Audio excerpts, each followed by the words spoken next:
पहला तर्क, यदि किसानों को बचाना है, किसानों की आर्थिक समृद्धि कराना है, किसानों को आर्थिक रूप से सक्षम बनाना है, तो देश में न्यूनतम समर्थन मूल्य कानून नितांत आवश्यक है। देश में किसानों के लिए न्यूनतम समर्थन मूल्य कानून बनना चाहिए। दूसरा तर्क, नहीं, यदि न्यूनतम समर्थन गारंटी मूल्य कानून बनता है तो भारत की अर्थव्यवस्था चौपट हो जाएगी। इससे भारत की जो अर्थव्यवस्था है उसका सारा पैसा फसलों को खरीदने पर खर्च हो जाएगा। जी हाँ, आपने पिछले कुछ समय से लगातार सोशल मीडिया के माध्यम से और रोज शाम को होने वाली बहसों के माध्यम से इस प्रकार के अनेक तर्क और वितर्क सुने होंगे। और जो बड़े बड़े अर्थशास्त्री है, नाम के अर्थशास्त्री है, जो विदेश की यूनिवर्सिटियों में पढ़े हैं, जिनको ना तो गांव पता है, ना गांव की गलियां पता है, ना जिनको खेत पता है, ना खेत की पगडंडियां पता है, इस प्रकार के हार्वर्ड और विदेशों में पढ़े हुए अर्थशास्त्री जो पाश्चात्य इकोनॉमी के मॉडल को फॉलो करते हैं और प्रो कारपोरेट है, वो इस प्रकार के तर्क, जो दूसरे नंबर का तर्क है, वो इस प्रकार के तर्क देते हुए आपने लगातार उनको सुना होगा। जय हिंद, जय किसान। मैं हूं रंजित किसान वंशी और आपका बहुत स्वागत करता हूं मेरे यूट्यूब चैनल दी किसान वंशी पर। आज हम बात करेंगे किसानों के सबसे बड़े मुद्दे, जिसके लिए किसानों ने लगभग 1 साल से ज्यादा दिल्ली के चारों तरफ किसान आंदोलन चलाया। उस मुद्दे पर हम बात करेंगे, न्यूनतम समर्थन मूल्य क्या है और न्यूनतम समर्थन गारंटी मूल्य कानून क्या है, इस पर हम बात करेंगे। तो आइए हम समझते हैं कि न्यूनतम समर्थन मूल्य क्या है। तो इसमें सबसे पहले हम देखेंगे कि आखिर क्या है एमएसपी। तो एमएसपी वह मूल्य होता है जिस पर सरकार किसानों से फसल खरीदती है। अर्थात सरकार वर्ष में 2 बार, एक बार खरीफ सीजन जिसको हम बरसात की फसल कहते हैं, एक बार रबी सीजन जिसको आम भाषा में ठंड की फसल कहते हैं, उसको खरीदने के लिए सरकार 2 बार एक सरकारी मूल्य घोषित करती है। और सरकार किसानों से ये वादा करती है कि आप ये फसल लगाने के पहले ये मूल्य तय किया जाता है और किसानों से ये वादा किया जाता है कि यदि आप गेहूं बोएंगे तो हम इस मूल्य पर खरीदेंगे, यदि आप मसूर और मक्का की पैदावार करेंगे तो हम इस मूल्य पर खरीदेंगे। तो ये होता है न्यूनतम समर्थन मूल्य।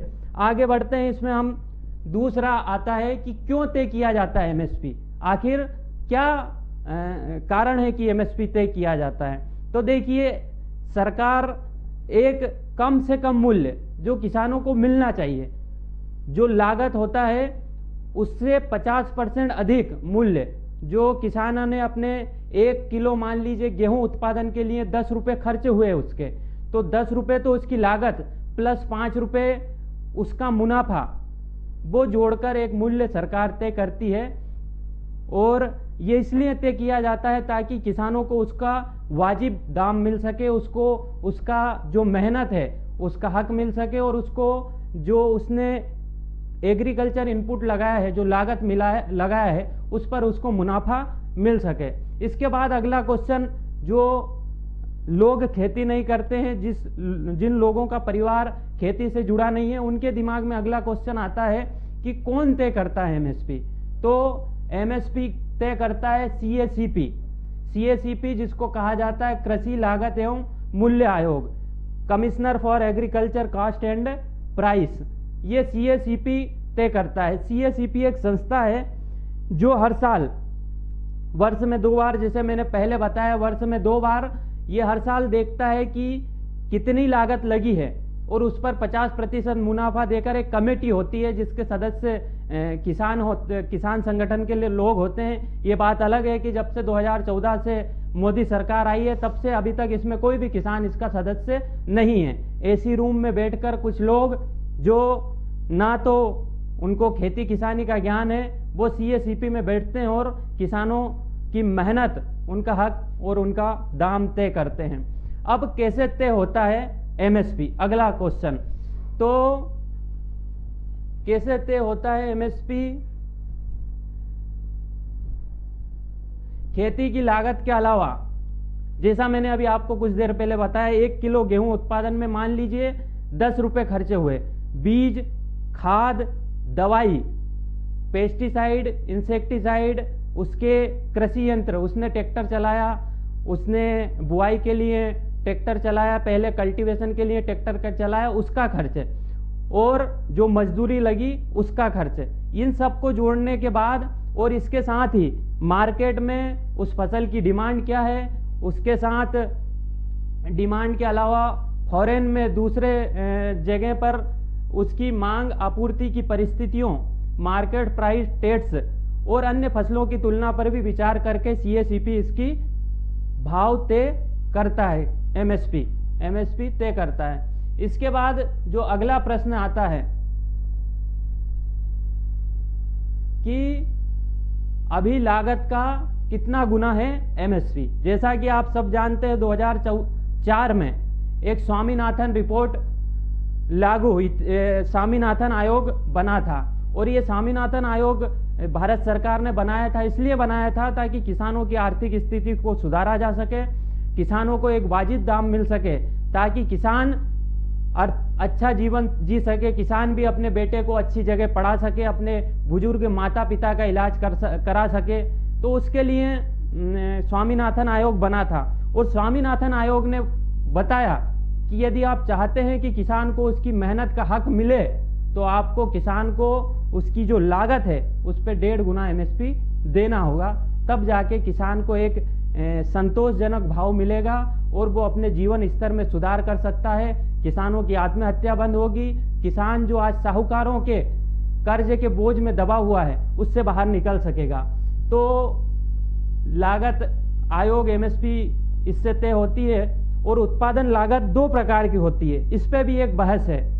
लगातार आप सुनते होंगे मोदी सरकार के मंत्री संतरी विधायक सारे आते हैं और कहते हैं कि मोदी जी ने ऐतिहासिक काम किया है, पहली बार 1.5 गुना दाम देने का काम मोदी जी ने किया है।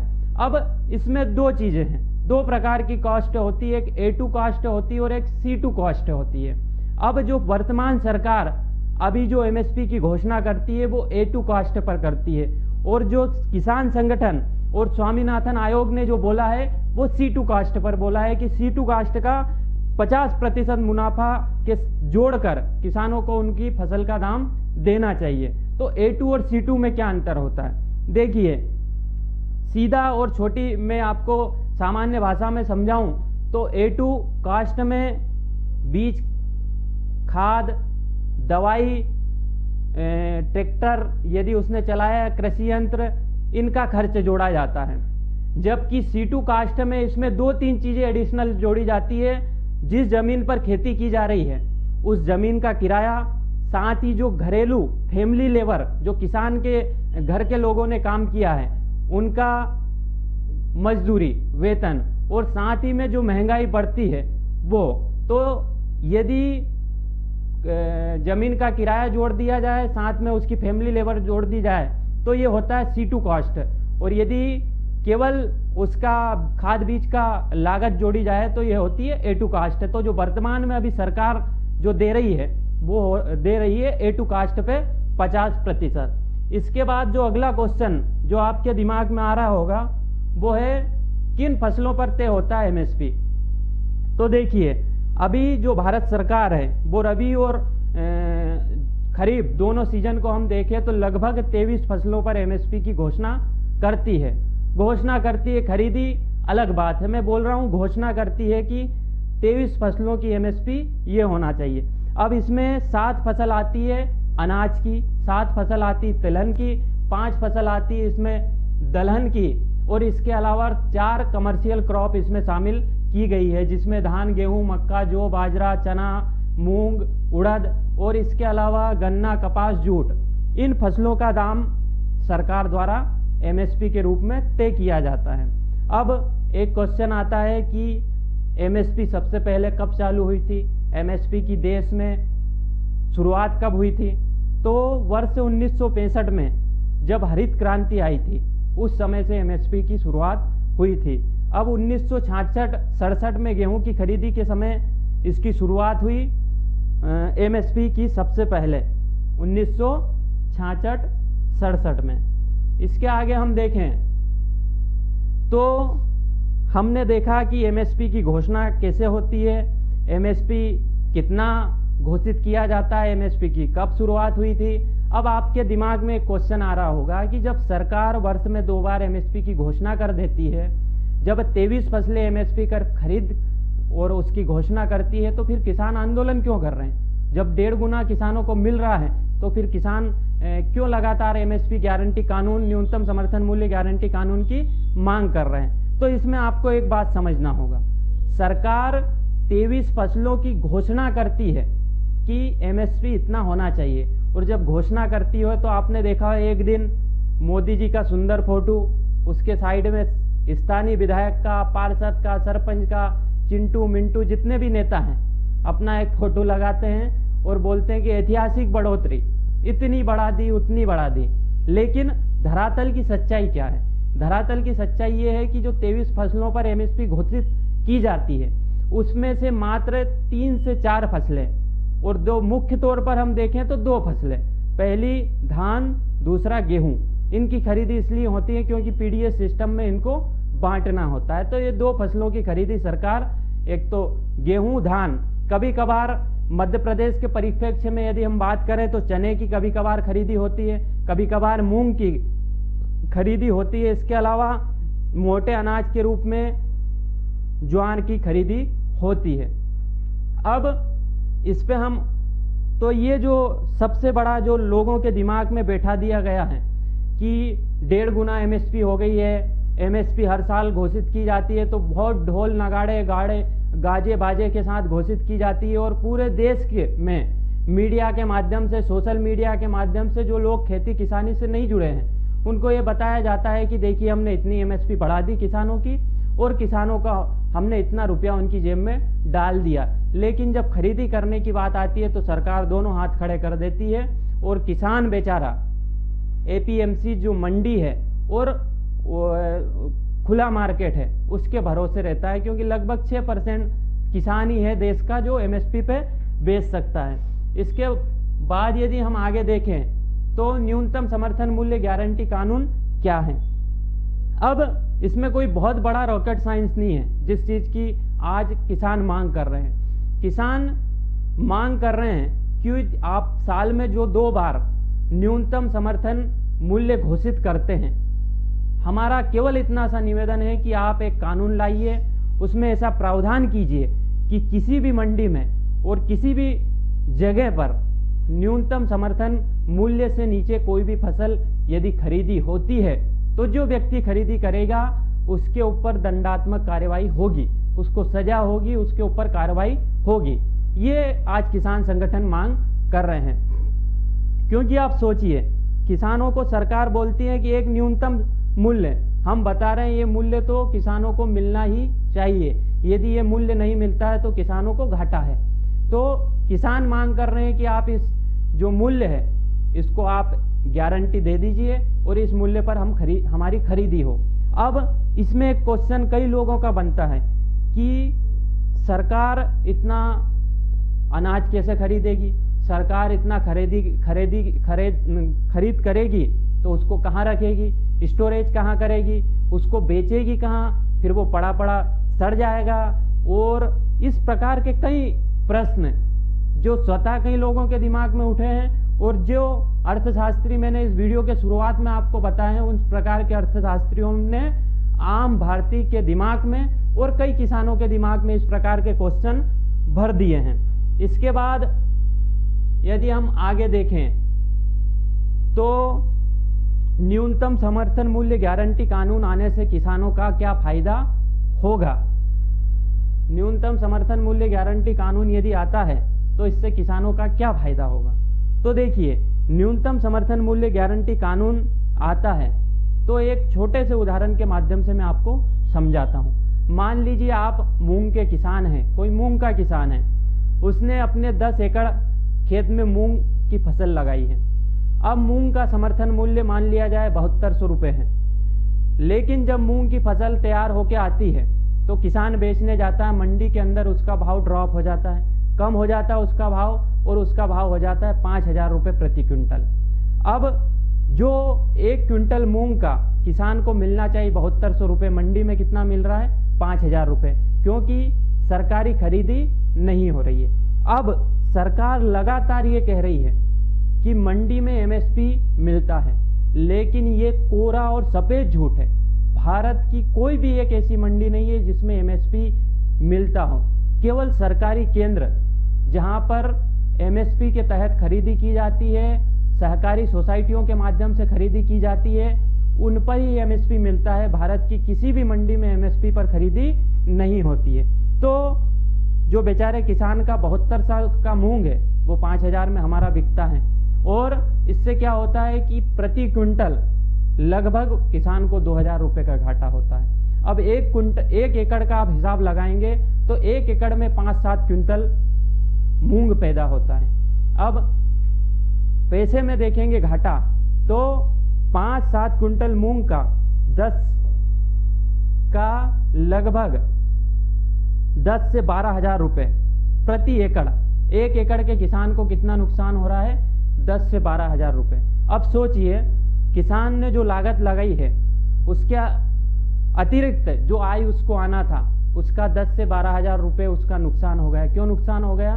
क्योंकि जो एमएसपी पे खरीदी है वो नहीं हो रही है, और मंडी में जो भाव है वो क्योंकि ज़्यादा एक साथ जब फसल निकलती है एक साथ निकलती है, भारत में सब लघु किसान है, उनके पास स्टोरेज की क्षमता नहीं है, उसके पास माल को रोकने की क्षमता नहीं है, मजबूरी में उनको अपना माल बेचना पड़ता है, और जिसके कारण उनको कम भाव मिलता है।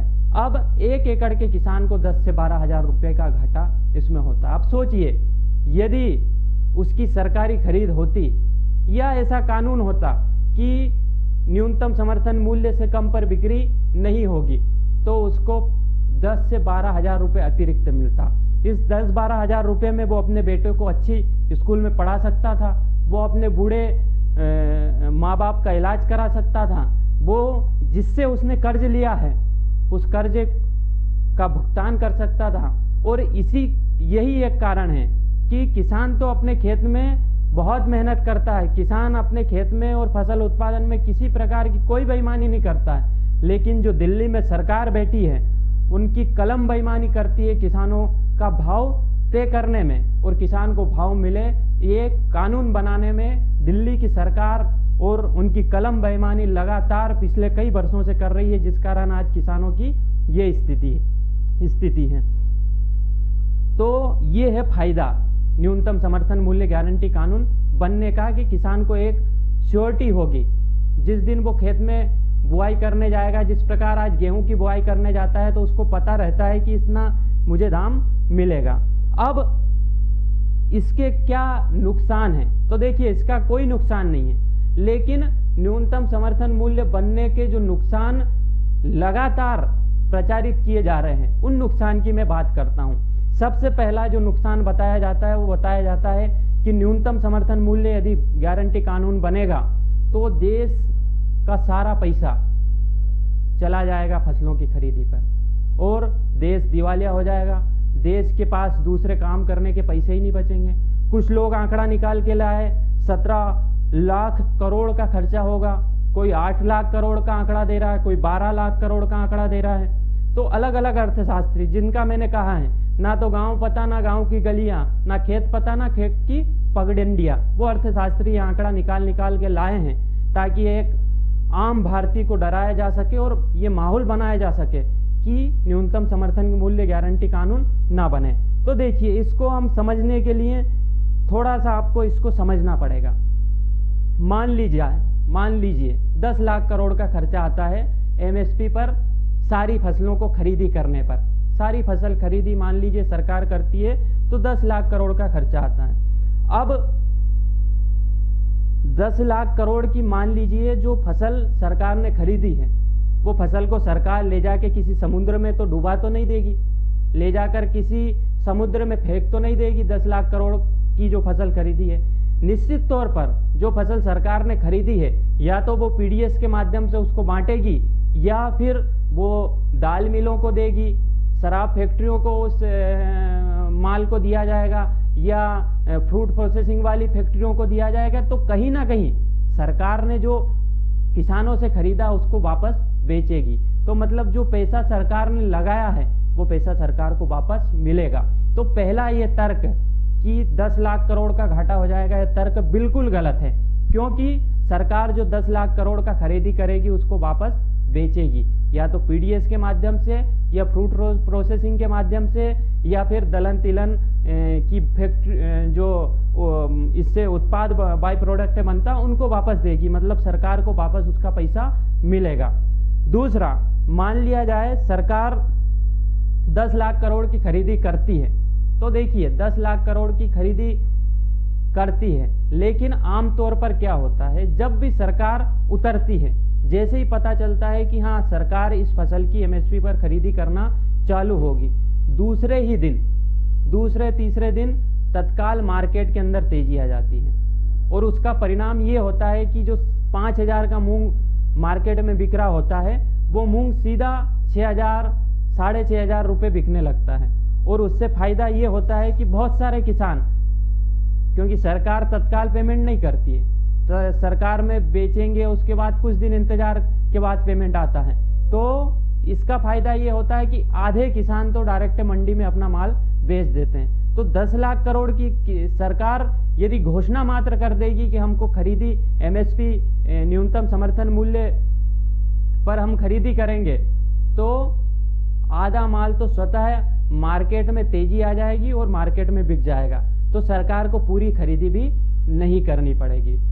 तीसरा, इसमें जो तर्क, पहला जो तर्क है कि अर्थव्यवस्था का पट्टा बैठ जाएगा, उसका मैंने बताया।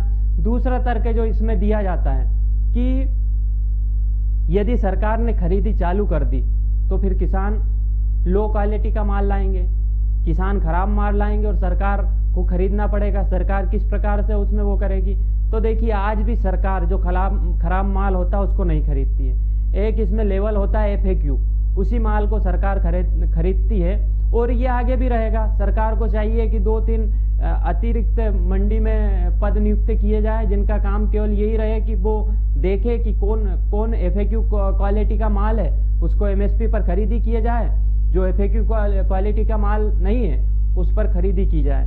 और इससे भी आगे किसान संगठन तो कह रहे हैं कि सरकार खरीदी ना करे।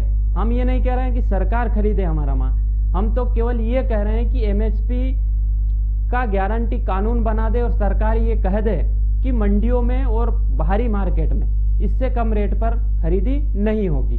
तो ये हमने जो देखा है कि MSP गारंटी कानून क्यों जरूरी है, MSP गारंटी कानून बनने से क्या फायदे हैं, और जो नुकसान प्रचारित किए जा रहे हैं जिनमें कहीं कोई दम नहीं है। पहली चीज तो सरकार को खरीदी पूरी करना नहीं है, यदि सरकार मात्र कह देगी इतने में काम हो जाएगा।